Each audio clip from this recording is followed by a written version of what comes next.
В эфире новости экономики на Якутия-24, в студии Нюргуяна Иванова.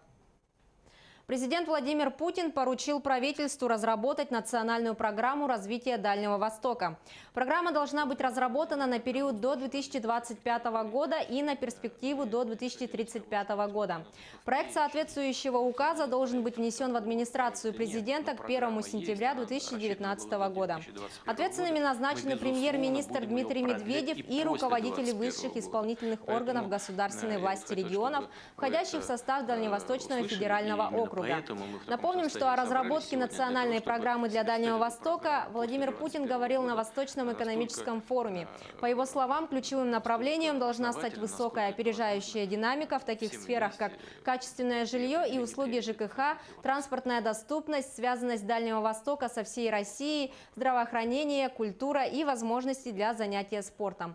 Кроме того, правительство должно предложить и особые меры демографического развития и поддержки семей. К разработке национальной программы развития Дальнего Востока России на период до 2025 года с перспективой до 2035 года нужно привлекать максимально широкий слой общественности – дальневосточников, экспертов, экономистов, ученых. Об этом заявил вице-премьер, полпред президента Российской Федерации в Дальневосточном федеральном округе Юрий Трутнев. В ней должны принять участие все люди, которые неравнодушны к развитию Дальнего Востока. Надо организовать обсуждение в субъектах Российской Федерации, привлечь жителей региона, экспертов, ученых, специалистов. Мы должны создать национальную программу по развитию Дальнего Востока, чтобы она максимально отвечала чаяниям людей и решала задачи, поставленные президентом Российской Федерации, отметил он. Гран-при конкурса госпрограмм по социально-экономическому развитию своих территорий на Дальнем Востоке присудили Якутии. Сумма гранта составила 99 миллиардов рублей. Программа республики предусматривает повышение эффективности государственного сектора, создание единого цифрового контура всех учреждений здравоохранения, единого пространства знаний и применение цифровых технологий в сфере энергосбережения. К 2024 году планируется обеспечить 85% населения Якутии наземной интернет-связью и 15% спутниковыми. Основным источником финансирования станет национальная программа «Цифровая экономика России». Предполагается рост и частных инвестиций. Также лучшим конкурсная комиссия признала проект Камчатки по переработке мусора, а приз зрительских симпатий получила Магаданская область с проектом по развитию туризма на Колыме. Якутия также отличилась в РИА-рейтинге и вошла в двадцатку регионов по объему ввода жилья. Исследование было проведено по заказу агентством РИА Новости и основано на данных Росстата за период с июля 2017 года по июнь 2018 года. Больше всего жилья в перерасчете на одного жителя введено в Ленинградской, Московской и Калининградской областях. Отметим, что в первой двадцатке находятся регионы преимущественно из европейской части России и только 3 региона из зауральской части страны. Это Якутия, Алтай и Тюменская область. Меньше всего жилья и рассматриваемый период введено в Магаданской области. Последняя десятка рейтинга представлена в основном северными и дальневосточными регионами России. Исключением является только Москва, где низкие объемы ввода жилья и в перерасчете на одного жителя обусловлены высокой численностью населения. Народные депутаты рассмотрели кандидатуры на ключевые посты, представленные главой республики Айсеном Николаевым. Так, постоянные комитеты одобрили кандидатуры Валерия Жандорова на должность министра финансов Якутии, Майи Даниловой на должность министра экономики республики и Алексея Стручкова на должность первого заместителя председателя правительства, который будет курировать Министерство экономики, Министерство финансов, а также вопросы трудового и социально-экономического развития республики. Окончательное решение по данным кандидатурам депутатский корпус вынесет на втором по счету пленарном заседании обновленного парламента 18 октября. Надо сказать о том, что заседание комитета было достаточно насыщенным.